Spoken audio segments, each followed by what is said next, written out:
어머님, 방이 어딨어요? 그냥 소파에서 주무시면 되죠. 집 한 채를 통째로 내주고 돌아온 대가는 거실에 딱딱한 소파 한 자리. 평생 친딸처럼 모실게요 라며 다정하게 웃던 며느리의 가면이 벗겨진 순간 저는 결심했습니다. 빼앗긴 모든 걸 반드시 되찾겠다고. 이제부터 모든 것을 빼앗긴 한 어머니의 반전 복수극이 시작됩니다. 안녕하세요. 제 이름은 박순자, 올해 70이 되었어요. 살다 살다 이런 기막힌 팔자가 제 인생에 있을 줄은 꿈에도 몰랐습니다. 평생 아껴온 보금자리를 빼앗기고 길바닥에 나앉을 뻔한 제 기구한 사연 한번 들어봐 주시겠어요? 올해로 남편이 세상을 떠난 지 3년이 되었습니다. 저는 남편의 손때가 묻은 이 2층 집을 홀로 지키며 살고 있었어요. 집이 낡긴 했어도 벽돌 하나하나 남편이 직접 쌓아 올린 우리 부부의 역사가 고스란히 담겨있는 소중한 보금자리였습니다. 그러던 어느 날이었어요. 아들 민수와 며느리 영희가 갑자기 찾아왔어요. 갑자기 무슨 일인가 싶었는데 민수가 제 손을 꼭 잡으며 말했습니다. 엄마, 이 넓은 집에서 혼자 계시는 거 보니까 마음이 너무 아파요.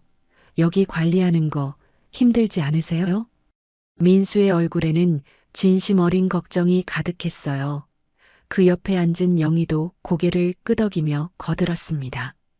어머님, 저희랑 같이 살아요. 제가 정말 친딸처럼 살뜰히 모실게요. 네. 영희가 제 다른 쪽 손을 잡으며 말하는데 그 눈빛이 유독 반짝반짝 빛났어요.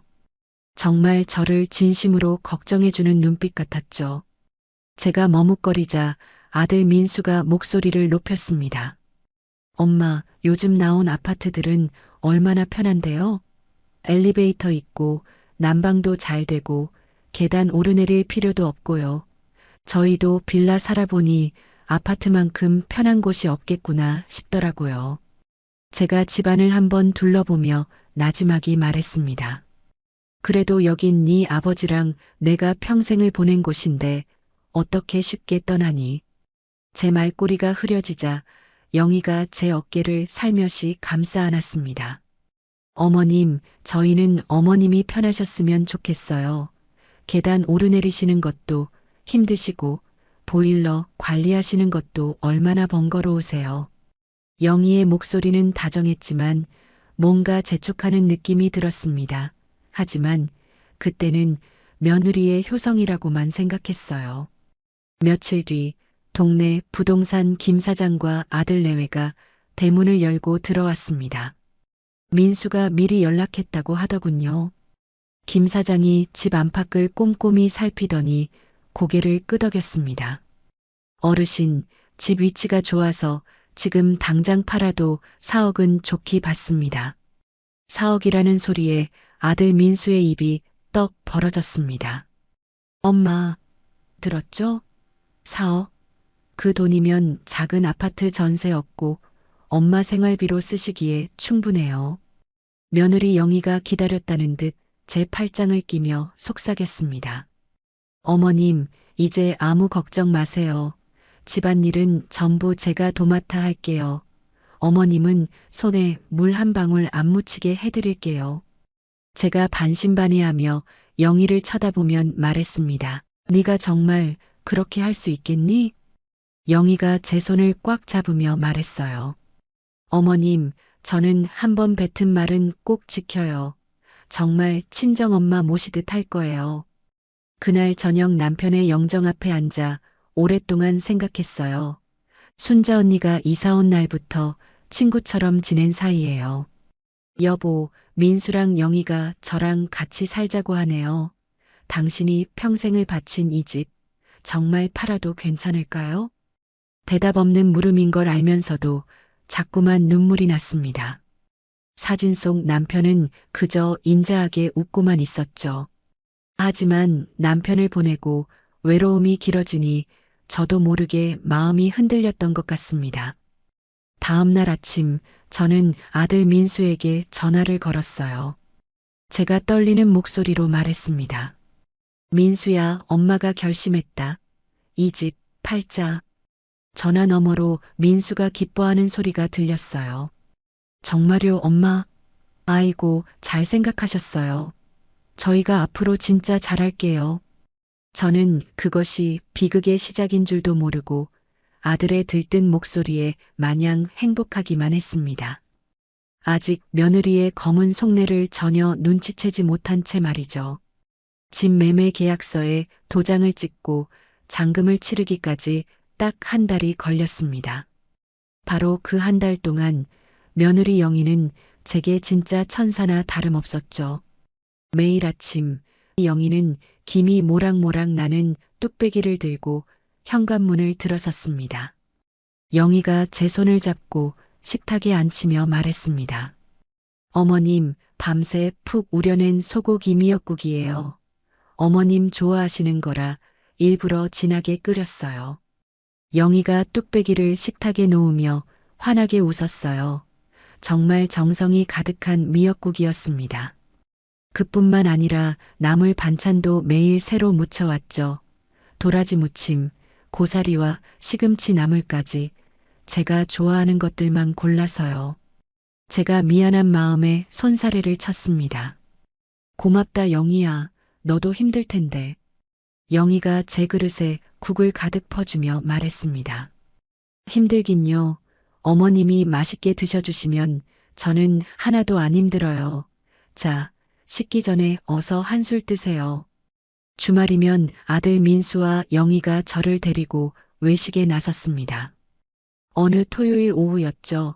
영희가 제 팔짱을 끼고 물었습니다. 어머님, 오늘 점심은 뭘로 할까요? 지난번에 냉면 드시고 싶다고 하셨죠? 어머니 좋아하는 그 집으로 모실게요. 제가 괜찮다고 말했습니다. 아니다. 너희 젊은 사람들 좋아하는 대로 가자. 영희가 단호하게 고개를 저었습니다. 안 돼요. 어머님, 오늘은 무조건 어머님이 제일 좋아하시는 걸로 먹어야 해요. 평소 같으면 아이들이 좋아하는 곳으로 갔을 텐데 영희가 저를 배려해 주는 것 같아 고마웠습니다. 집이 매매되기 전 매일 같이 드나드는 영희를 보면서 동네 사람들이 영희를 칭찬하기 시작했어요. 옆집 순철이 엄마가 마당에서 빨래를 널다가 말했어요. 순자 언니, 어쩜 저렇게 싹싹한 며느리를 얻었어? 전생에 나라를 구했나 봐, 진짜. 제가 쑥스러워하며 대답했죠. 그러게 말이야. 내가 뭐라고 저렇게까지 잘하는지 모르겠어. 영희는 제 지인들이 놀러 오면 차와 과일을 정성스럽게 대접했어요. 교회 권사님들이 오신 날이었는데요. 어머님, 권사님들 오신다고 하시니까 과일도 깎아놓고 녹차도 우려놨어요. 영희가 쟁반에 사과와 배를 예쁘게 깎아 담아왔어요. 권사님들이 감탄하며 말했죠. 순자 권사, 며느리가 정말 착하네요. 요즘 이런 며느리 구하기 힘든데. 그러게 말이에요. 제가 복이 많나 봐요. 제가 흐뭇하게 대답했습니다. 그리고 사소한 것까지 저를 잘 챙겨주었어요. 병원 갈 때도 영희가 꼭 따라왔죠. 의사 선생님 말씀을 노트에 꼼꼼히 적어가면서 말이에요. 어머님, 혈압약은 하루에 한 알씩 아침 식후에 드시래요. 제가 챙겨드릴게요. 영희가 진료실에서 메모한 것을 보며 말했어요. 정말 세심한 며느리였죠. 그리고 드디어 잔금일이 하루 앞으로 다가왔을 때였어요. 영희가 백화점 쇼핑백을 들고 와 제 손에 쥐어주었습니다. 어머님, 이거 귀한 홍삼 진액이에요. 몸에 좋다고 해서 샀어요. 제가 깜짝 놀라 물었습니다. 세상에, 이걸 얼마 주고 샀니? 이렇게 비싼 걸 왜 사와? 영희가 제 손을 따뜻하게 감쌌습니다. 어머님 건강 앞에서는 돈이 대수인가요? 제 마음이니까 그냥 받으세요. 드디어 잔금 날이 밝았습니다. 부동산에서 아들 통장으로 4억 원이 정확히 입금되었다는 전화가 걸려왔죠. 그날 저녁 영희는 상다리가 휘어지게 저녁을 차렸습니다. 영희가 제 앞에 전복죽을 놓으며 말했습니다. 어머님, 이 집에서 드시는 마지막 식사예요. 제가 특별히 전복 듬뿍 넣고 끓였어요. 아들 민수도 싱글벙글 웃으며 거들었습니다. 엄마, 이제 정말 우리랑 같이 꽃길만 걷는 거예요. 아셨죠? 제가 뜨끈한 전복죽을 한술 뜨며 말했습니다. 그래, 이제 정말 걱정 없겠다. 그때 영희의 눈에 살짝 눈물이 맺혀 반짝거렸는데 저는 그게 기쁨의 눈물인 줄만 알았어요. 아직 그 속에 숨겨진 욕심을 전혀 모른 채 말이죠. 이사 온 지 일주일쯤 지났을까요? 처음 며칠은 영희가 여전히 정성스럽게 저를 챙겨줬어요. 그런데 점점 아주 사소한 것부터 달라지기 시작했습니다. 어느 날 저녁 영희가 주방에서 달그락거리다 말고 저를 휙 돌아보며 물었습니다. 어머님, 오늘 저녁은 그냥 라면으로 대충 때우죠? 저 오늘 좀 피곤해서요. 불과 며칠 전만 해도 상다리가 휘어지게 차려내던 며느리였습니다. 저는 어색하게 웃으며 고개를 끄덕였습니다.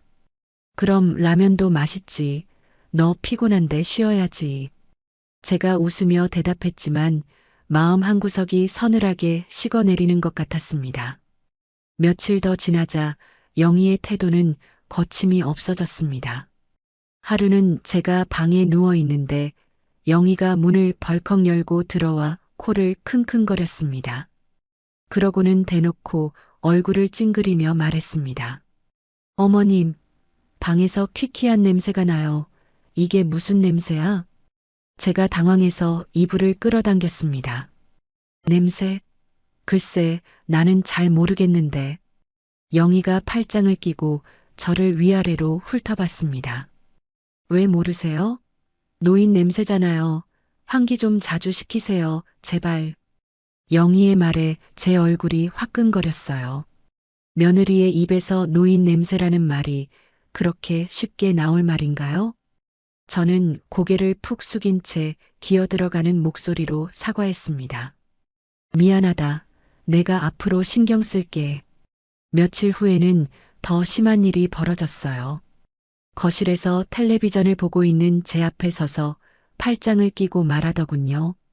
어머님, 오늘부터 거실 소파에서 주무세요. 제가 너무 놀라 영희를 올려다봤습니다. 뭐, 영희야, 그게 무슨 소리니? 영희가 싸늘한 표정으로 방 쪽을 턱짓했습니다. 방이 좁아서 저희가 쓸 공간이 부족해요. 어머님은 거실이 더 넓으니까 편하실 거예요. 제가 기가 막혀서 되물었습니다. 아무리 그래도 그렇지 어떻게 사람을 소파에서 자라고 하니? 소파가 뭐 어때서요? 잠만 자면 되는 거 아니에요?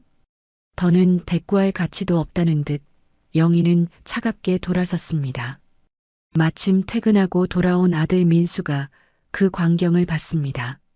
제가 아들에게 하소연하려 하자 민수가 제 말을 싹둑 잘랐습니다. 엄마, 영희가 요즘 스트레스가 많아요. 엄마가 좀 이해해 주세요. 아들 녀석은 제 얼굴은 쳐다보지도 않고 아내의 등을 감싸며 방으로 쏙 들어가 버렸습니다. 그날 밤 저는 차갑고 딱딱한 소파에 누워 밤새 뒤척였습니다. 등이며 허리가 쑤시는 것보다 아들과 며느리에 대한 배신감에 심장이 아파 견딜 수가 없었죠. 새벽녘에 화장실을 가려고 살금살금 일어나는데 안방에서 대화 소리가 새어나왔습니다. 아, 진짜 짜증나. 저 노인네 언제까지 데리고 살아야 돼? 나 진짜 미쳐버릴 것 같아. 영희의 신경질적인 목소리였습니다. 조금만 참아, 여보. 집한 돈 4억이 우리 통장에 있잖아. 그거 생각해서 조금만 버텨. 아들 민수의 나직한 대답이 제 가슴에 비수처럼 꽂혔습니다. 저는 화장실 문고리를 잡은 채 그대로 얼어붙었습니다. 온몸의 피가 차갑게 식는 것 같았죠. 결국 돈 때문이었습니다. 그 달콤했던 한 달간의 효도, 연극이 전부 그 돈 때문이었던 겁니다. 저는 조용히 소파로 돌아와 소리 없이 눈물만 흘렸습니다. 다음 날 아침 영희는 제 앞에 토스트 한 조각을 툭 던지듯 놓으며 말했습니다. 아침이에요. 저 바쁘니까 알아서 챙겨 드세요. 저는 아무 말 없이 딱딱한 토스트를 입에 넣었습니다. 눈물이 빵 조각과 함께 목구멍으로 넘어가는 것 같았죠. 그때 현관문 초인종이 울렸습니다. 이사 와서 친해진 옆집 아주머니였습니다. 순자 언니, 새 집은 살만해요? 며느님이 여전히 잘해주죠? 저는 입꼬리를 억지로 끌어올리며 대답했습니다. 그럼요, 우리 며느리가 얼마나 잘하는데요. 저는 복받은 사람이죠. 옆집 아주머니가 돌아간 뒤 저는 텅 빈 거실에 혼자 앉아 남편의 사진을 꺼내 들었습니다. 사진 속 남편은 여전히 온화하게 웃고만 있었어요. 여보, 나 어떡하면 좋아요? 내가 뭘 그렇게 잘못했길래 이런 벌을 받는 걸까요? 제 어깨가 저도 모르게 가늘게 떨려왔습니다. 며칠 후 영희가 온 집안을 돌아다니며 정리를 하기 시작했어요. 한참을 돌아다니던 영희는 갑자기 제가 가져온 자개장을 뚫어져라 쳐다보다 말했습니다. 어머님, 이 자개장 좀 그렇지 않아요? 너무 낡았잖아요. 제 마음이 철렁 내려앉았습니다. 왜 아직 겉도 멀쩡하고 쓸만한데? 제가 조심스럽게 대답했더니 영희가 고개를 저었어요. 아니에요. 우리 집 분위기랑 전혀 안 어울려요. 이것 때문에 집이 완전 촌스러워 보인다고요. 저는 자개장으로 다가가 매끄러운 표면을 손으로 쓸어보았습니다. 남편 철수가 제게 준 세상에 단 하나뿐인 선물이었습니다. 영희야, 이건 내 시아버지가 신혼 때 놔주려고 밤새워가며 직접 만든 거란다. 제가 작은 서랍을 열어 그 안에 고이 간직해온 낡은 사진첩을 보여주었습니다. 이것 봐라. 여기 옆면에는 네 시아버지랑 내 이름도 새겨져 있어. 철수와 순자 영원이라고 새겨진 희미한 글씨를 손끝으로 따라 그렸습니다. 영희가 흥 하고 코웃음을 쳤습니다. 그래도 이건 너무 오래됐잖아요. 요즘 누가 이런 걸 써요? 제가 울컥해서 목소리를 높였습니다. 오래된 게 뭐 어때서? 이건 추억이 담긴 소중한 물건이야. 제가 목소리를 높이자 영희가 인상을 찌푸렸습니다. 어머님, 너무 고집 부리시는 거 아니에요? 저도 이 집에서 살아야 하는데 너무 답답해요. 자개장 때문에 거실이 꽉 막힌 것 같다고요. 그냥 창고에라도 넣어두면 안 돼요? 창고는 안 돼. 습해서 상할 수 있어. 제가 단호하게 거절했더니 영희의 표정이 차가워졌습니다. 며칠 뒤 영희는 보란 듯이 친구들을 불러 집들이를 열었습니다. 그날 오후 영희의 친구 서너 명이 왔는데 영희가 저를 구석 의자에 앉혀두고는 없는 사람처럼 무시했어요. 영희가 친구들을 이끌고 집안을 돌아다니며 구경시켜 주었습니다. 그러다 친구들을 거실로 이끌고 와서는 제 자개장을 손가락으로 가리키며 큰 소리로 말했습니다. 얘들아, 저것 좀 봐. 우리 시어머니가 버리지도 못하게 하는 고물 가구야. 진짜 촌스럽지 않니? 조만간 내가 몰래 갖다 버리려고. 영희와 친구들이 뭐가 그리 재미있는지 다 함께 깔깔거리며 웃었습니다. 한 친구가 맞장구를 쳤습니다. 어머, 영희야, 맞아. 저런 건 빨리 치워버려야지. 집감 떨어지겠다. 그 말에 온몸의 피가 거꾸로 솟는 것 같았습니다. 친구들이 돌아간 뒤 영희는 집들이에서 나온 쓰레기 봉투를 자개장 앞에 보란 듯이 쌓아두었습니다. 먹다 남은 음식물 냄새가 진동을 했죠. 제가 떨리는 목소리로 부탁했습니다. 영희야, 이 쓰레기들 좀 치워주면 안 되겠니? 영희가 눈을 흘기며 쏘아붙였습니다. 그걸 왜 제가 치워요? 어머님이 치우세요. 전 피곤해서 쉬어야겠어요. 영희는 그대로 자기 방에 들어가 버렸습니다.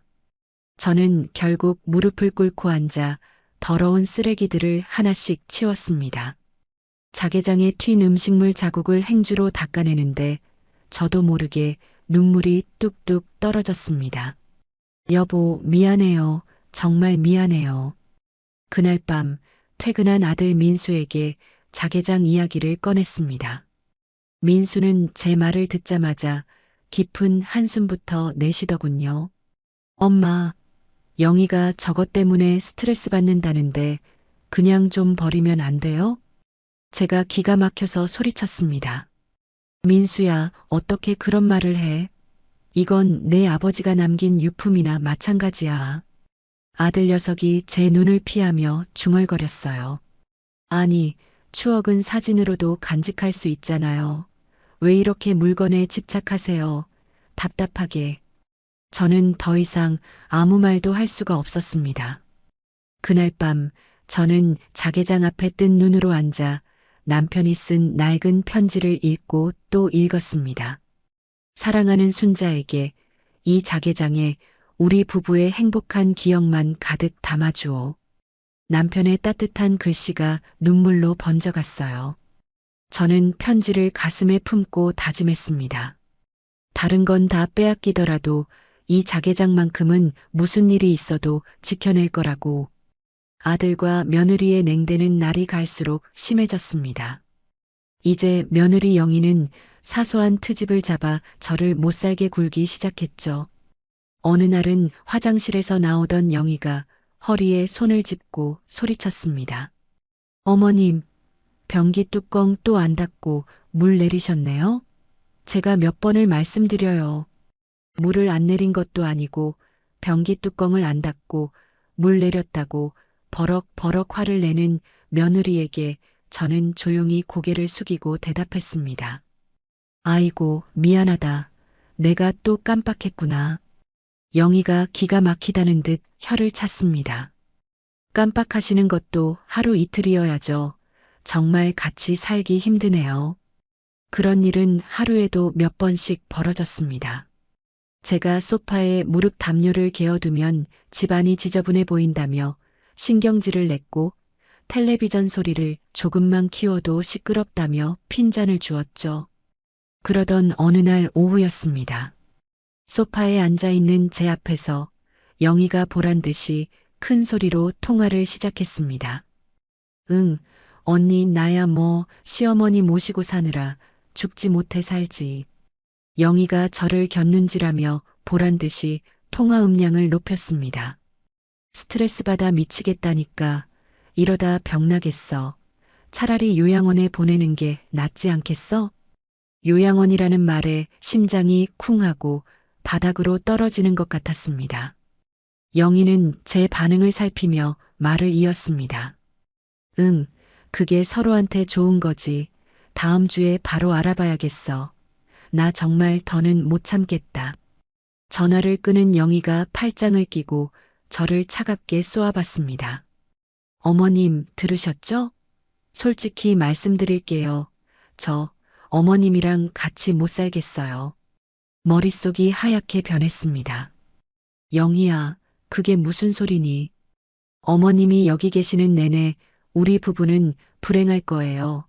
그러니 요양원으로 가시는 게 좋겠어요. 제가 떨리는 목소리로 물었습니다. 내가 뭘 그렇게 잘못했다고 나를 요양원으로 보내겠다는 거니? 영희가 어이없다는 듯 코웃음을 쳤습니다. 아직도 모르세요? 어머님 존재 자체가 저한테는 스트레스라고요. 그 순간 가슴을 꽉 조이는 통증과 함께 숨이 가빠오기 시작했습니다. 세상이 빙글빙글 도는 것 같았죠. 영희야, 나 좀. 가슴을 움켜쥔 채 소파 아래로 스르륵 주저앉았습니다.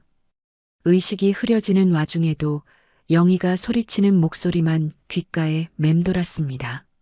어머님, 왜 이러세요? 어머님. 한참 뒤에 눈을 떴을 때 저는 병원 응급실이었습니다. 팔에는 차가운 링거 바늘이 꽂혀 있었죠. 의사는 스트레스성 고혈압 쇼크라고 했습니다. 아들 민수와 영희가 침대 옆에 서 있었지만 그들의 얼굴에는 걱정보다 귀찮다는 기색이 역력했습니다. 민수가 어색하게 물었습니다. 엄마, 좀 괜찮아요? 제가 힘없이 고개를 끄덕이자 영희가 손목시계를 쳐다보며 말했습니다. 다행이네요. 저희는 바빠서 이만 가봐야겠어요. 의사가 며칠 입원하셔야 한대요. 두 사람은 그렇게 10분도 채 머무르지 않고 저를 병실에 버려두고 떠났습니다. 텅 빈 병실에 홀로 누워 천장을 바라보는데 눈물이 하염없이 흘렀습니다. 내 집도 팔아가며 아들 내외를 믿고 의지했는데 돌아온 것은 차가운 병실과 외로움뿐이었습니다. 다음 날 아침 같은 교회에 다니는 이 권사님이 과일 바구니를 들고 병문 안을 왔어요. 이 권사님의 따뜻한 얼굴을 보자마 참았던 설움이 터져 나왔습니다. 저는 집을 판 일부터 며느리의 구박, 요양원 이야기까지 모든 것을 털어놓았죠. 제 이야기를 다 들은 이 권사님이 제 손을 꽉 잡으며 분개했습니다. 세상에, 순자 권사님. 이건 명백한 사기예요, 사기. 제가 눈물을 훔치며 물었습니다. 권사님, 저 이제 어떻게 해야 할까요? 이 권사님이 잠시 생각하더니 결심한 듯 말했습니다. 권사님, 우리 남편이 퇴직하긴 했어도 왕년에 잘 나가던 변호사였어요. 법은 누구보다 잘 알죠. 변호사요? 이 권사님의 눈이 반짝였습니다. 네, 이건 명백히 권사님을 속여서 재산을 가로챈 거니까 법적으로 싸워볼 수 있을 거예요. 내일 당장 우리 남편 데리고 다시 올게요.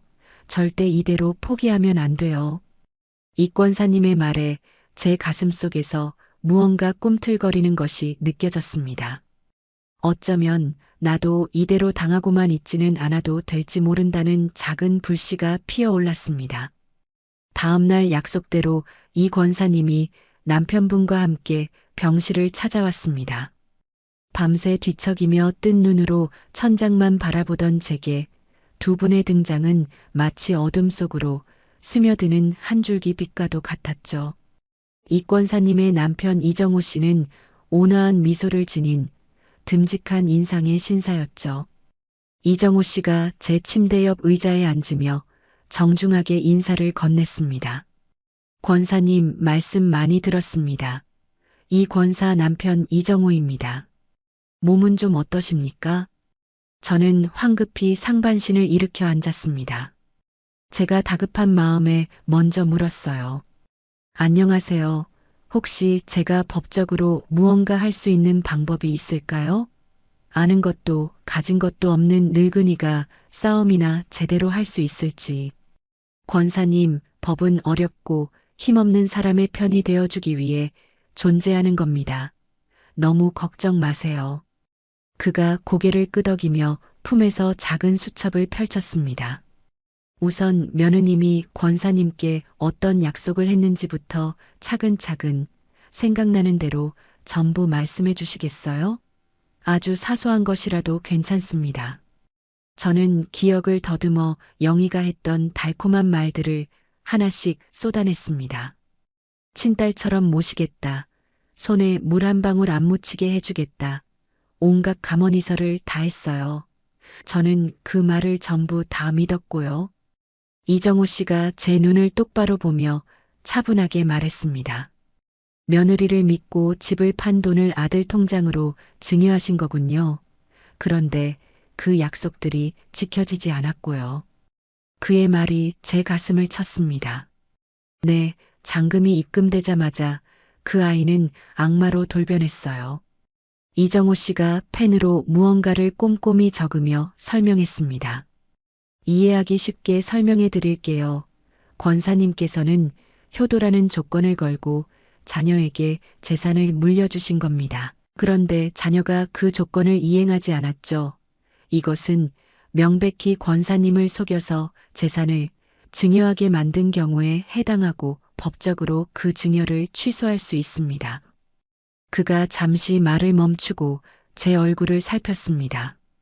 어려운 말로 부담부 증여의 해제 혹은 사기 증여라고 합니다. 사기 증여라면 제가 준 돈을 다시 돌려받을 수 있다는 걸까요? 제 목소리가 희망으로 가늘게 떨려왔습니다. 물론입니다. 다만 며느리가 권사님을 속였다는 명백한 증거가 필요합니다. 저는 빛의 속도로 제 휴대폰을 찾아들었습니다. 손을 벌벌 떨며 한참을 뒤진 끝에 집을 팔기 직전 영희가 보낸 문자 메시지를 찾아냈습니다. 찾았어요. 여기, 이것 좀 보세요. 이정우 씨가 제 휴대폰 화면을 진지하게 들여다봤습니다. 어머님, 걱정 마세요. 제가 정말 잘 모실게요. 꽃길만 걷게 해드릴게요. 아주 중요한 증거입니다. 며느리의 기만 행위를 입증할 수 있겠군요. 옆에 있던 이 권사님이 제 손을 꽉 잡으며 말했습니다. 순자 권사님 봤죠?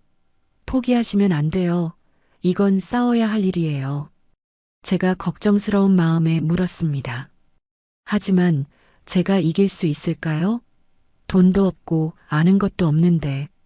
이정우 씨가 단호한 목소리로 대답했습니다. 권사님, 이 싸움은 돈으로 하는 게 아닙니다.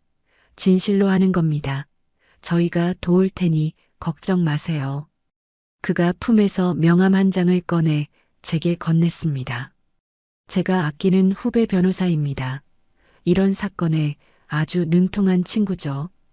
명함에는 법무법인 정혜 변호사 박미영이라고 적혀 있었습니다. 이정우 씨가 자리에서 일어나며 제게 마지막으로 당부했습니다. 퇴원하시면 그때부터가 진짜 시작입니다. 바로 증거 수집부터 하셔야 합니다. 앞으로 며느리와의 모든 대화를 녹음하거나 그게 힘들면 날짜와 시간, 장소, 나눈 대화 내용을 아주 상세하게 기록으로 남겨두세요. 네, 꼭 그렇게 하겠습니다. 제가 두 사람을 향해 몇 번이고 고개를 숙였습니다. 정말 감사합니다. 이 은혜를 어떻게 갚아야 할지 모르겠네요. 두 사람이 돌아간 뒤 저는 처음으로 마음 편히 숨을 쉴 수 있었습니다. 혼자가 아니라는 생각에 차가웠던 가슴에 따스한 온기가 퍼지는 것 같았죠.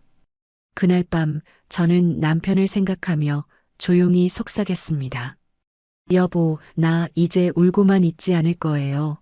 당신과 나의 역사가 담긴 우리 집, 그리고 당신이 내게 준 저 자개장 내가 반드시 되찾을 테니 하늘에서 꼭 지켜봐 주세요. 창밖으로 보이는 밤하늘의 별들이 유난히 총총하게 빛나고 있었습니다. 저는 오랜만에 깊은 잠에 빠져들었습니다. 퇴원 후 집으로 돌아온 순간 저는 투명 인간이 되었습니다. 며느리 영희는 제가 현관문을 열고 들어서는 순간부터 눈길 한 번 주지 않았죠. 그 차가운 침묵 속에서 저는 결심했습니다. 아들 녀석과 끝을 보든 단판을 짓든 해야겠다고 말입니다. 그날 밤 민수가 퇴근하고 거실로 들어서는 것을 보고 제가 먼저 입을 열었습니다. 민수야, 이리 와서 잠깐 앉아봐라.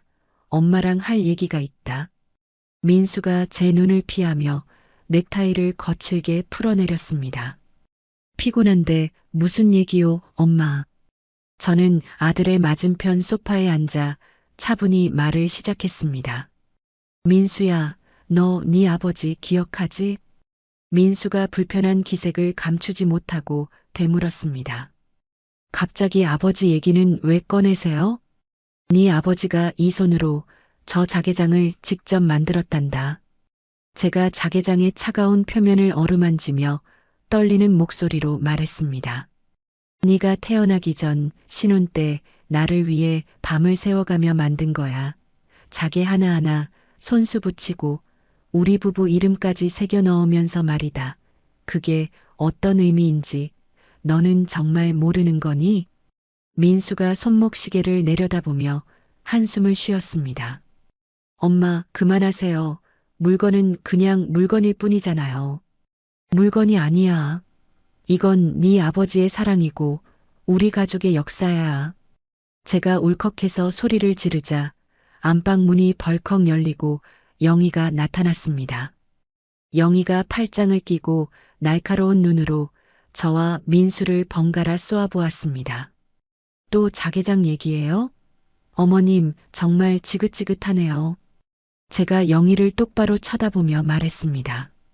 영희야, 너는 이해 못하겠지만 이건 나한테 목숨보다 소중한 거다. 어머님한테나 소중하겠죠. 저 흉물 때문에 집안 꼴이 이게 뭐예요? 영희의 앙칼진 목소리에 민수가 제 아내의 편을 들고 나섰습니다. 엄마, 영희가 저렇게 스트레스 받는데 엄마가 좀 양보하시면 안 돼요?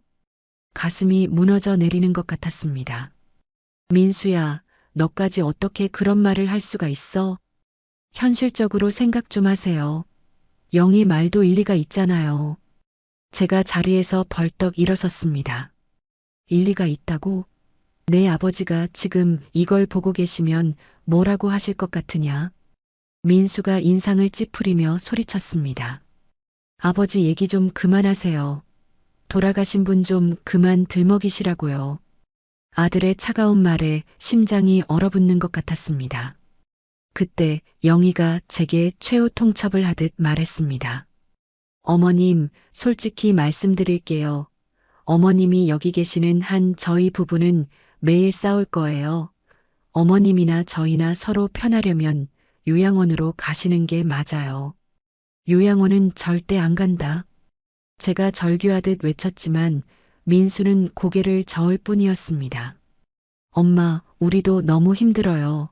계속 이렇게 살 수는 없잖아요. 저는 마지막 지푸라기라도 잡는 심정으로 자개장 서랍을 열었습니다. 그리고 낡은 앨범에서 빛바랜 사진 한 장을 꺼내 들었죠. 민수야, 이 사진 기억나니? 사진 속에는 젊은 시절의 남편이 어린 민수를 무릎에 앉히고 바로 이 자개장 앞에서 동화책을 읽어주고 있었습니다. 민수의 눈동자가 아주 잠깐 미세하게 흔들렸습니다. 제가 눈물을 글썽이며 아들에게 호소했습니다. 내 아버지가 돌아가시기 전에 내 손을 잡고 마지막으로 부탁한 건 딱 하나였어. 다른 건 몰라도 이 자개장만큼은 꼭 지켜달라고 했어. 민수는 잠시 아무 말도 하지 못했습니다. 하지만 그 침묵은 길지 않았죠. 아들은 이내 고개를 돌려버렸습니다. 민수가 영희의 어깨를 감싸 안으며 차갑게 말했습니다. 엄마, 아버지는 이제 안 계세요. 저희도 저희 인생을 살아야죠. 그 순간 제가 평생을 바쳐 키운 아들이 완전히 다른 사람처럼 보였습니다. 알겠다. 이제 더는 너한테 아무것도 기대하지 않으마. 저는 고개를 돌렸습니다. 민수는 영희와 함께 그대로 안방으로 들어가 문을 닫아버렸습니다. 거실에 홀로 남겨진 저는 한참을 자개장 앞에 서 있었습니다. 가족이라는 마지막 희망마저 산산조각이 나버렸죠. 저는 조용히 방으로 들어가 이정호 씨가 건네준 명함을 꺼내 들었습니다. 법무법인 정혜, 변호사 박미영. 그래, 이제 믿을 사람은 나 자신밖에 없다. 더는 이 집에서 눈물만 흘리고 있지는 않을 것이다. 내일 아침이 밝는 대로 이 사람에게 전화를 해야겠습니다. 다음 날 아침, 텅 빈 거실의 정적은 유난히 무겁게 저를 짓눌렀습니다. 아들 내외가 출근하고 난 뒤 저는 어젯밤 굳게 다짐했던 일을 실행에 옮기기로 했죠. 저는 떨리는 손으로 이정호 씨가 건네준 명함을 꺼내 들었습니다. 수화기를 드는 손가락이 천근만근 무거웠지만 여기서 주저앉을 수는 없었습니다. 전화기 너머로 젊고 단단한 여자의 목소리가 들려왔습니다. 네, 법무법인 정희입니다. 제가 마른 입술을 축이며 간신히 입을 뗐습니다. 박미영 변호사님과 상담을 좀 받고 싶어서요. 다음 날 오후 저는 이권사님의 부축을 받으며 변호사 사무실 문을 열었습니다. 박미영 변호사는 제 생각보다 젊고 지적인 눈빛을 가진 단정한 여성이었죠. 그녀는 저를 보자마자 자리에서 일어나 따뜻한 미소로 맞아주었습니다. 어르신 오시느라 고생 많으셨습니다. 이정우 변호사님께 말씀은 전해 들었습니다. 박미영 변호사가 제게 권한 의자에 앉으며 저는 조심스럽게 물었습니다. 변호사님, 저 같은 늙은이가 정말 싸워서 이길 수 있을까요? 박미영 변호사의 눈빛이 확신에 차 빛났습니다. 어르신, 이 싸움은 나이로 하는 게 아닙니다. 진실로 하는 겁니다. 그녀는 제 앞에 따뜻한 차를 한 잔 놓아주며 말했습니다. 자, 처음부터 끝까지 아주 사소한 것이라도 좋으니 전부 말씀해 주세요. 저는 그동안 가슴속에 묻어두었던 모든 이야기를 본물 터지듯 쏟아냈습니다. 영희의 달콤했던 거짓말, 교묘하게 집 매매를 재촉하던 일, 돈을 손에 쥔 뒤 돌변한 태도, 그리고 제 목숨과도 같은 자개장 이야기까지. 박미영 변호사는 제 이야기를 단 한 번도 끊지 않고 제 눈을 바라보며 묵묵히 들어주었습니다. 그것만으로도 큰 위로가 되었죠. 제 이야기가 끝나자 그녀가 펜을 들며 말했습니다. 어르신을 기망하여 재산을 편취한 명백한 사기 증여 사건입니다. 제가 어르신의 변호를 맡겠습니다. 그 단호한 한마디에 멈췄던 심장이 다시 뛰는 것 같았습니다. 다만 지금부터는 증거 수집이 가장 중요합니다. 감정에 호소하는 것만으로는 법정에서 이길 수 없습니다. 박미영 변호사가 서랍에서 작은 디지털 녹음기 하나를 꺼내 제 손에 쥐어주었습니다. 제가 드리는 숙제입니다. 앞으로 며느리와의 모든 대화를 녹음하십시오. 그녀는 제 옆으로 다가와 녹음기 사용법을 아이에게 가르치듯 차근차근 알려주었습니다. 이 빨간 버튼 하나만 누르면 세상의 모든 소리를 담을 수 있습니다. 어르신. 그날 밤 저는 화장실에 들어가 문을 잠그고 녹음기 사용법을 몇 번이고 연습했습니다. 제 손에 들린 작은 기계는 단순한 녹음기가 아니었습니다. 그것은 제 목소리이자 제 무기였고 제가 되찾아야 할 인생 그 자체였죠. 기회는 생각보다 빨리 찾아왔습니다. 다음 날 오후 영희가 또다시 자개장 앞에서 불만을 터뜨렸습니다. 어머님, 이 흉물스러운 자개장 정말 언제까지 여기에 두실 거예요? 저는 아픔을 꾹 눌러 참으며 주머니 속 녹음기의 빨간 버튼을 더듬어 눌렀습니다. 제가 떨리는 목소리로 대답했습니다. 영희야, 이건 내 시아버지가 남긴 유품이나 마찬가지다. 아버님, 그 얘기 좀 그만하세요. 친구들이 와서 보면 제가 얼마나 창피한지 아세요? 영희의 앙칼진 목소리가 녹음기 안으로 빨려 들어갔습니다. 나는 이 집에서 내 물건 하나 마음대로 둘 자리도 없다는 말이니? 당연하죠. 어머님은 지금 저희 집에 얹혀 사시는 거잖아요. 주제 파악 좀 하고 눈치껏 행동하세요. 네. 영희의 잔인한 말이 비수가 되어 심장에 박혔지만 저는 오히려 이를 악물었습니다. 그래, 더 해봐라. 더 못되게 굴어봐. 영희야, 전부 다 담아줄 테니. 며칠 뒤 법원에서 보낸 소송 서류가 아들 내외의 손에 들어간 모양이었습니다. 퇴근한 민수와 영희가 잔뜩 격분한 얼굴로 저를 불렀습니다. 민수가 법원에서 온 서류를 부들부들 떨리는 손으로 제게 내밀었습니다. 엄마, 이게 다 뭐예요? 지금 우리를 상대로 소송을 걸었다고요? 영희도 믿을 수 없다는 듯 소리쳤습니다. 어머님, 정말 제정신이세요? 어떻게 가족끼리 법정에서 얼굴을 붉혀요? 저는 그들의 분노 앞에서 조용히 다시 한번 녹음기 버튼을 눌렀습니다. 제가 담담하게 대답했습니다. 그래, 내가 했다. 너희가 먼저 나를 속이고 내쫓으려 하지 않았니? 영희가 기가 막히다는 듯 비웃었습니다. 속이다니요. 저희가 어머님한테 얼마나 잘했는데 증거라도 있으세요? 저는 주머니 속에서 차갑게 돌아가고 있는 녹음기를 만지며 나지막이 말했습니다. 증거, 그럼 있지. 아주 차고 넘치도록. 민수가 제게 협박하듯 으르렁거렸습니다. 엄마, 당장 이 소송 취하 안 하시면 우리도 가만히 안 있어요. 하지만 저는 더 이상 예전의 무력한 늙은이가 아니었습니다. 어디 마음대로 해보거라. 나도 이제 더는 가만히 당하고만 있지는 않을 테니. 제가 단호하게 말하며 자리에서 일어났습니다. 제 평생 처음으로 아들과 며느리 앞에서 고개를 꼿꼿이 세웠습니다. 두 사람의 당황한 얼굴을 뒤로하고 방으로 들어오는데 이상하게 눈물이 나지 않았습니다.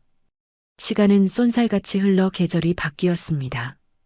그 석 달 동안 저는 아들 내외의 집에서 숨을 죽인 채 스파이처럼 살아야만 했죠. 밤이면 화장실에 숨어 녹음기 속 며느리의 목소리를 확인하고 낮이면 달아빠진 펜으로 수첩에 빼곡히 그들의 만행을 기록했습니다. 두렵고 외로웠지만 제게는 반드시 되찾아야 할 인생이 있었습니다. 드디어 첫 재판 날이 밝았습니다. 차가운 겨울바람이 옷깃을 파고드는 12월 15일의 아침이었죠. 박미영 변호사는 법원으로 향하는 내내 제 손을 잡아주며 말했습니다. 어르신, 오늘은 진실이 거짓을 이기는 날입니다. 어르신께서는 그저 겪으신 사실 그대로만 담담하게 말씀하시면 됩니다. 법정 안은 차갑고 엄숙한 공기로 가득했습니다. 높은 천장과 딱딱한 나무 의자가 제 마음을 무겁게 짓눌렀죠. 저 멀리 피고인석에는 영희와 민수가 앉아 있었습니다. 하얀 원피스를 입고 눈가를 붉힌 영희는 누가 봐도 가련한 피해자의 모습이었습니다. 저는 그 뻔뻔한 연극에 헛웃음이 나왔지만 입술을 꽉 깨물고 앞만 바라보았습니다. 재판이 시작되고 먼저 나선 것은 영희 측 변호인이었습니다. 그는 유명 로펌의 명함을 단 기름기가 좔좔 흐르는 남자였죠. 존경하는 재판장님, 원고 박순자는 현재 70세의 고령으로 만성적인 기억력 저하와 인지 능력에 문제를 보이고 있습니다. 그가 의사소견서 몇 장을 증거로 제출하며 저를 정신이 온전치 못한 노인으로 몰아갔습니다. 본 사건은 피고 최영희의 지극한 효심을 오해한 원고가 뒤늦게 증여한 재산을 아까워하며 벌인 해프닝에 불과합니다. 방청석에서 낮은 탄식이 흘러나왔습니다. 곧이어 증인석에 선 영희는 준비한 손수건으로 눈가를 찍어내며 거짓 눈물을 흘렸습니다. 존경하는 재판장님, 저는 정말 어머님을 친어머니 이상으로 생각하고 모셨습니다. 매일 아침 어머님이 좋아하시는 반찬을 해다 바치고 하루가 멀다 하고 병원에 모시고 다녔습니다. 그런데 어머님께서 왜 이러시는지. 영희의 어깨가 가늘게 떨렸고 아들 민수는 아내의 등을 감싸 안으며 저를 원망스러운 눈으로 쳐다봤습니다. 드디어 제 차례가 왔습니다.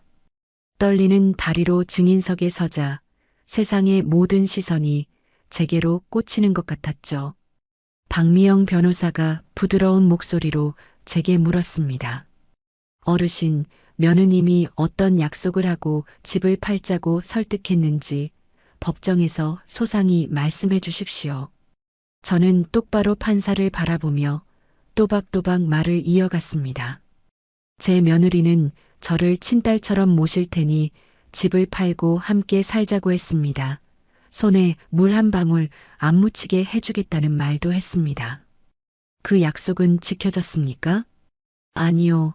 정확히 집 판 돈 4억 원이 아들 통장에 들어온 바로 그날부터 모든 약속은 지옥 같은 구박으로 바뀌었습니다. 제가 노인 냄새가 난다는 이유로 거실 소파로 쫓겨난 일, 요양원에 보내겠다는 협박을 받은 일을 담담하게 증언했습니다. 그때 영애 측 변호사가 이의를 제기하며 나섰습니다. 재판장님, 원고의 기억은 정확하지 않을 가능성이 매우 높습니다. 연로하신 탓에 사실을 왜곡하여 받아들였을 개연성이 충분합니다.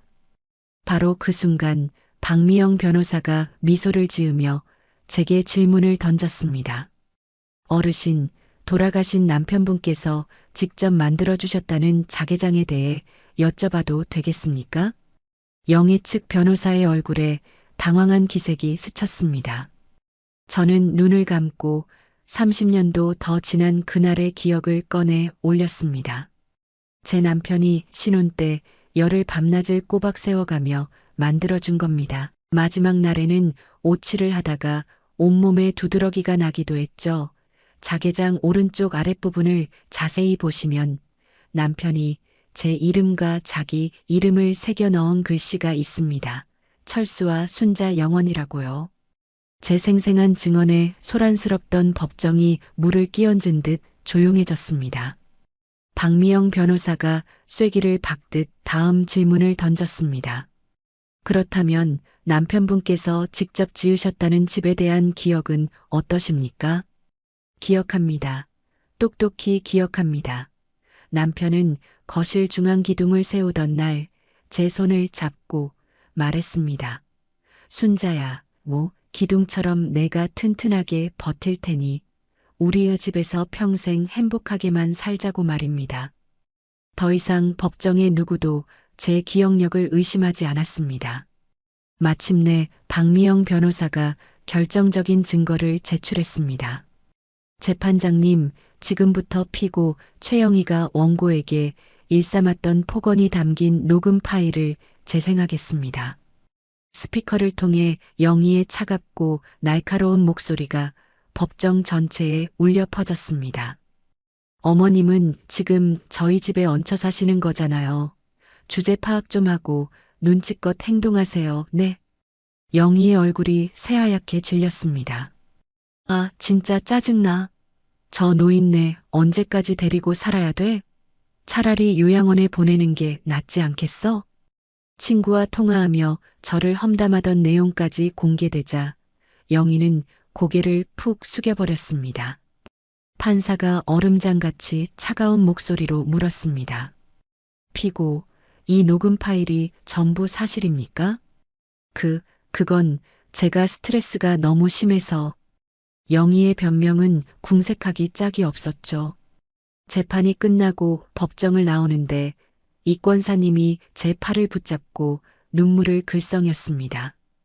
권사님 봤죠? 진실이 이기고 있어요. 그날 밤 집에 돌아온 영희와 민수는 저를 잡아먹을 듯이 노려봤습니다. 엄마, 정말 이렇게까지 하셔야겠어요? 저는 더 이상 그들의 시선에 움츠러들지 않았습니다. 그래, 너희가 내게서 빼앗아간 모든 것을 되찾을 때까지 나는 끝까지 갈 거야. 제 평생 처음으로 저는 누구 앞에서도 당당했습니다. 첫 재판이 있고 다시 계절이 바뀌었습니다. 길고 긴 6개월이라는 시간 동안 저는 제 인생을 되돌려받기 위한 준비를 차곡차곡 해나갔습니다. 드디어 두 번째 재판 날이 밝았고 법정 안은 지난번보다 훨씬 많은 사람들로 북적였습니다. 저를 위해 기꺼이 증인이 되어주겠다며 나선 이웃들이 방청석을 가득 메우고 있었죠. 옆집 아주머니부터 매일 새벽 함께 기도하던 교회 권사님들까지 저는 그분들의 얼굴을 하나하나 바라보며 조용히 감사의 인사를 건넸습니다. 판사의 엄숙한 목소리가 법정 안의 공기를 갈랐습니다. 증인 김영숙 씨, 증인석으로 나오십시오. 옆집 아주머니가 긴장한 얼굴로 일어나 증인석으로 향했습니다. 박미영 변호사가 부드러운 목소리로 물었습니다. 증인께서는 원고 박순자 어르신과 어떤 사이십니까? 아주머니가 무릎 위에 놓은 두 손을 꽉 쥐며 대답했습니다. 순자 언니가 이사 온 날부터 친구처럼 지낸 사이예요. 혹시 원고의 모습에 어떤 변화가 있었는지 말씀해 주시겠습니까? 그럼요. 아주 많이 달라졌죠. 늘 웃음이 많던 양반이 어느 날부턴가 얼굴에 그늘이 지고 혼자 소리 없이 우는 걸 제가 몇 번이나 봤습니다. 아주머니의 증언에 제 눈가가 뜨거워졌습니다. 영애 측 변호사가 날카롭게 파고들었습니다. 증인이 직접 들은 것이 아니라 단지 추측에 근거한 증언 아닙니까? 마주머니가 단호하게 고개를 저었습니다. 아닙니다. 현관문 밖으로 며느리가 시어머니한테 악쓰는 소리가 한두 번 들린 게 아니에요. 아주머니의 목소리가 떨리고 있었습니다. 이놈의 집구석에서 당장 나가라느니 요양원에 쳐넣어 버리겠다느니 차마 입에 담지 못할 소리도 똑똑히 들었습니다. 다음 증인은 저희 집 아래층에 사는 박 씨였습니다. 그는 법정의 무거운 분위기에 잔뜩 주눅이 든 채로 입을 열었습니다. 저는 바로 위층이라 소리를 자주 듣습니다. 거의 매일 밤 며느리가 시어머니를 구박하는 소리가 들렸습니다. 노인 냄새난다. 얹혀 사는 주제에 눈치도 없다. 같은 험한 말들이었습니다. 교회 이권사님이 증인석에 앉자 법정 안의 분위기는 더욱 숙연해졌습니다. 이권사님은 저를 한번 바라보고는 흔들림 없는 목소리로 증언을 시작했습니다. 우리 순자 권사님은 제가 20년을 넘게 봐왔지만 단 한 번도 흐트러진 모습을 보인 적이 없는 분입니다. 그런데 어느 날부터인가 교회에 와서 기도를 하며 하염없이 눈물만 흘리셨습니다.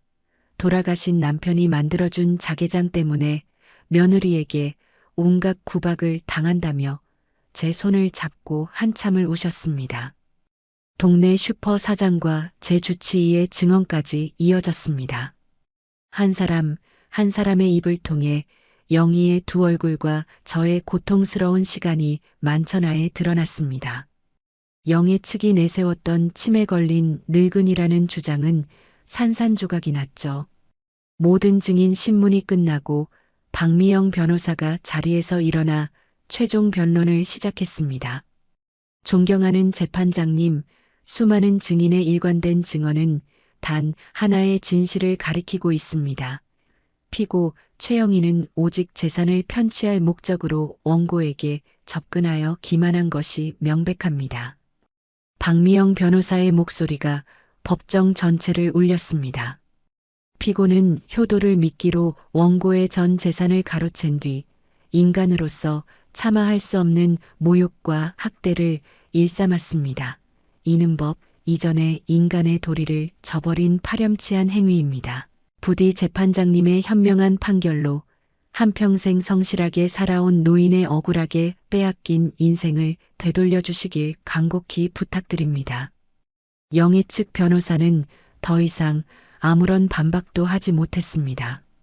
재판이 끝나고 법정을 나오는데 이웃들이 제게로 몰려와 손을 잡아주었습니다.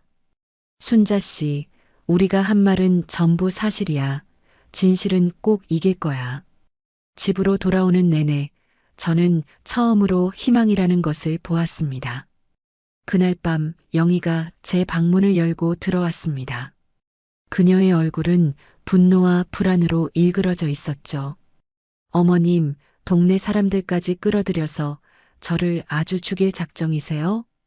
제가 조용히 영희를 올려다보며 말했습니다. 나는 진실을 말했을 뿐이다. 너를 나쁜 사람으로 만든 것은 바로 너 자신이야. 영희는 아무 말도 하지 못하고 입술만 파들파들 떨다가 돌아섰습니다. 저는 자개장 앞에 앉아 남편의 사진을 가만히 쓰다듬었습니다. 여보, 들었지요? 세상 사람들이 전부 내 편이 되어주고 있어요. 우리의 진실이 이기고 있어요. 이제 정말 길고 길었던 이 싸움의 끝이 보이는 것 같았습니다. 길고 길었던 1년여의 법정 공방 끝에 마침내 운명의 날이 밝았습니다. 살을 애는 겨울이 지나고 따스한 봄볕이 내리쬐는 3월 20일의 아침이었죠. 저는 박미영 변호사의 손을 잡고 법정에 앉아 떨리는 가슴을 애써 진정시키고 있었습니다. 방청석에는 저보다 더 긴장한 얼굴의 이권사님 부부와 옆집 아주머니가 앉아 저를 지켜보고 계셨습니다. 법정 관리인의 목소리에 모두가 자리에서 일어섰고 곧이어 판사님이 입장했습니다. 온 세상의 소리가 멎는 것 같았죠. 저는 마른 입술을 깨물며 판사님의 입술만을 바라보았습니다. 판사님이 판결문을 들고 엄숙하게 선고를 시작했습니다.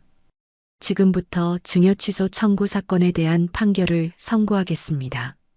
제 심장이 목구멍까지 차오르는 것 같았습니다. 먼저 사실관계를 정리하면 피고 최영희는 원고 박순자에게 효도를 약속하며 집 매매를 종용하였고, 원고는 이를 믿고 아들인 피고 박민수에게 매매대금 4억 원을 증여한 사실이 인정됩니다. 판사님은 차분한 목소리로 지난 1년의 기록을 하나씩 짚어나갔습니다. 그러나 매매대금 수령 후 피고들의 태도가 급변하여 원고를 구박하고 협박했다는 사실 또한 다수의 증언과 녹음 자료를 통해 명백히 입증되었습니다. 영희의 얼굴이 하얗게 굳어가는 것이 보였습니다. 특히 피고 최영희가 원고를 얹혀 사는 노인이라 칭하고 요양원 입소를 강요한 것은 사회 통념상 부양의무를 현저히 위반한 기만적 행위로 판단됩니다. 판사님이 잠시 저를 바라보며 말을 이었습니다. 또한 피고 측이 제기한 원고의 인지 능력 저하 주장은 법정에서의 명확하고 일관된 증언으로 인해 그 신빙성이 없다고 판단됩니다. 원고는 수십 년 전의 일까지 정확히 기억하고 있으며 이는 원고의 존엄한 인격과 명철한 판단력을 입증하는 바입니다. 박미영 변호사가 제 손을 따뜻하게 감싸주었습니다. 드디어 판사님의 마지막 한마디가 법정의 정적을 갈랐습니다. 이에 본 재판부는 피고들의 기만적 행위로 인한 증여였음을 인정하여 본 증여계약을 전부 취소하고 피고들은 원고에게 매매대금 4억 원 전액을 반환할 것을 판결합니다. 땅, 땅, 땅. 판사님의 의사봉 소리가 울리는 순간 제 눈에서 뜨거운 눈물이 폭포수처럼 쏟아졌습니다. 이겼습니다. 제가 제 인생이 이긴 겁니다. 재판장님, 이건 너무 억울합니다. 저희는 영희가 바닥에 주저앉아 오열하며 소리쳤지만 그 절규는 차가운 법정의 공기 속으로 흩어질 뿐이었습니다. 법정을 나오자 이권사님과 옆집 아주머니가 저를 부둥켜 안고 함께 울어주었습니다. 권사님, 정말 고생 많으셨어요. 진실이 이긴 거예요. 저 멀리 아들 민수가 고개를 푹 숙인 채 다가왔습니다. 엄마, 저희는 항소하지 않겠어요. 정말 잘못했어요. 한 달 뒤 아들 내외의 짐이 하나씩 빠져나가는 모습을 저는 텅 빈 거실에 서서 지켜보았죠. 모든 짐이 빠져나가니 민수가 제 앞에 무릎을 꿇었습니다. 엄마, 제가 정말 죽을 죄를 지었습니다. 절 용서하지 마세요. 아들의 눈에서 굵은 눈물이 뚝뚝 떨어졌습니다. 저는 그런 아들의 어깨를 그저 가만히 다독여 주었습니다. 영희는 끝까지 제게 눈길 한 번 주지 않고 도끼 서린 얼굴로 집을 나섰습니다. 몇 달 후 저는 그 집을 처분한 돈으로 조용한 동네에 작은 아파트를 얻었습니다. 그리고 새 집에서 가장 좋은 자리에 남편이 만들어준 자개장을 모셨습니다. 어느 날 초췌한 모습의 민수가 저를 찾아왔습니다. 그 아이는 영희와 이혼했다고 하더군요. 엄마, 염치 없지만 다시 엄마와 함께 살고 싶어요. 아들의 말에 저는 조용히 고개를 저었습니다. 민수야, 엄마도 시간이 필요하구나. 네가 핥힌 엄마의 마음에 새살이 돋으려면 아주 오랜 시간이 걸릴 것 같다. 아들이 돌아간 뒤 저는 자개장 앞에 앉아 남편의 사진을 바라보았습니다. 여보, 다 끝났어요. 우리의 집도, 당신의 자개장도, 그리고 나의 존엄도 내가 다 지켜냈어요. 창밖으로 들어오는 따스한 봄볕이 자개장의 영롱한 빛과 어우러져 제 얼굴을 환하게 비추었습니다. 저는 서랍 속 깊은 곳에 넣어두었던 남편의 낡은 반지를 꺼내 오랜만에 손가락에 끼워 보았습니다. 반지는 세월의 흔적에도 불구하고 여전히 제 손에 꼭 맞았습니다. 긴 싸움이었습니다. 하지만 저는 마침내 제 인생의 주인이 되었습니다. 그날 밤 저는 3년 만에 처음으로 깊고 평안한 잠을 잘 수 있었습니다. 승소 판결이 난 지 1년이 지났습니다. 저는 새 아파트에서 평온한 일상을 보내고 있어요. 아침마다 자개장을 닦으며 하루를 시작합니다. 남편이 만들어준 이 소중한 가구가 제자리를 찾으니 마음도 편안해졌어요. 여보, 오늘도 좋은 하루가 될 것 같아. 제가 남편 사진에 대고 말하며 자개장 서랍을 열었습니다. 그 안에는 승소 판결문과 함께 새로운 편지들이 들어 있어요. 교회에서 새로 사귄 친구들이 보낸 안부 편지들이었습니다. 이권사가 어제 가져다 준 편지를 꺼내 읽었어요. 순자 권사님, 어제 성경 공부 모임에서 권사님 얘기가 나왔어요. 모든 분들이 권사님의 용기를 본받아야 한다고 하시더라고요. 제가 미소를 지으며 편지를 접었습니다. 요즘 교회에서는 저를 존경하는 시선으로 바라봐요. 나이 들어서도 당당하게 맞서 싸운 이야기가 소문이 났거든요. 순자 권사님, 정말 대단하세요. 우리도 권사님처럼 용감해져야겠어요. 젊은 권사님들이 종종 이런 말씀을 하세요. 오늘은 민수가 방문하는 날입니다. 매달 한 번씩 안부를 물으러 오거든요. 초인종이 울리자 저는 문을 열었어요. 엄마, 민수가 과일 바구니를 들고 정중하게 인사했습니다. 들어와라. 제가 짧게 말하며 거실로 안내했어요. 민수가 자개장을 보며 말했습니다. 엄마, 자개장이 여기 있으니까 정말 잘 어울리네요. 그래, 내 아버지가 좋아하실 거야. 제가 자개장을 쓰다듬으며 대답했어요. 민수가 조심스럽게 물었습니다. 엄마, 요즘 어떻게 지내세요? 좋아, 혼자 사는 게 편해. 혹시 필요한 거 있으시면 언제든 연락하세요. 민수가 간절한 표정으로 말했어요. 알겠다. 제가 짧게 대답했습니다. 아직 민수와의 관계는 완전히 회복되지 않았어요. 시간이 더 필요할 것 같습니다. 민수가 돌아간 후 저는 혼자 차를 마시며 창밖을 내다봤어요. 아래층에서는 젊은 부부가 아이와 함께 산책하는 모습이 보였습니다. 예전 같으면 부러워했을 텐데 지금은 평온했어요. 제 인생을 제가 지켜냈다는 자부심이 있거든요. 전화벨이 울렸습니다. 여보세요. 순자 권사님, 저 박미영 변호사예요. 반가운 목소리였어요. 변호사님, 무슨 일이세요? 권사님 사건을 계기로 비슷한 상담이 많이 늘었어요. 혹시 다른 어르신들에게 용기를 줄 수 있는 강연 같은 거 해보실 생각 없으세요? 박미영 변호사의 제안에 깜짝 놀랐어요. 제가요? 강연을요? 네, 많은 어르신들이 권사님 같은 상황에 계세요. 포기하지 말고 당당하게 맞서라고 용기를 주시면 좋겠어요. 생각해 볼게요. 전화를 끊고 나서 저는 곰곰이 생각해 봤어요. 제 경험이 다른 분들에게 도움이 될 수 있다면 좋을 것 같았습니다.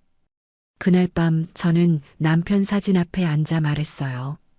여보, 우리가 이겼어. 정말 당당하게 이겼어.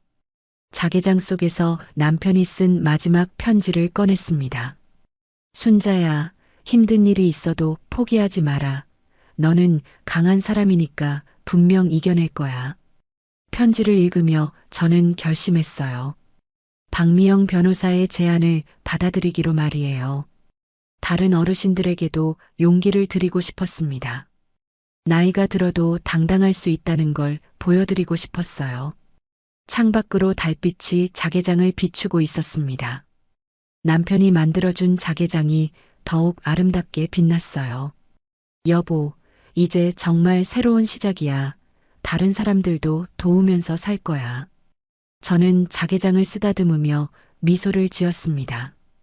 오랜 싸움이 끝나고 진정한 평화가 찾아온 밤이었어요. 그리고 새로운 삶을 향한 희망이 가득한 밤이기도 했습니다. 제 인생의 새로운 장이 시작되는 순간이었어요. 여러분, 제 이야기는 여기서 끝입니다. 정말 긴 이야기를 끝까지 들어주셔서 고맙습니다. 돌이켜보면 참 힘든 시간이었어요. 믿었던 며느리에게 속고 아들마저 등을 돌렸을 때는 정말 절망스러웠습니다. 하지만 포기하지 않고 끝까지 싸워서 제 존엄을 지켜낼 수 있었어요. 나이가 들었다고 해서 무시당하거나 당하고만 살 필요는 없습니다. 진실은 반드시 밝혀지고 정의는 결국 승리해요. 저처럼 힘든 상황에 계신 분들이 있다면 절대 포기하지 마세요. 혼자가 아니라는 걸 기억하시고 용기를 내서 당당하게 맞서시기 바랍니다. 남편이 만들어준 자개장을 지켜낸 것처럼 여러분도 소중한 것들을 끝까지 지켜나가시길 바래요.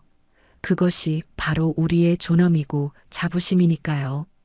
이야기를 끝까지 들어주신 분이 계시다면 잘 들었다고 댓글 하나만 남겨주세요. 감사합니다.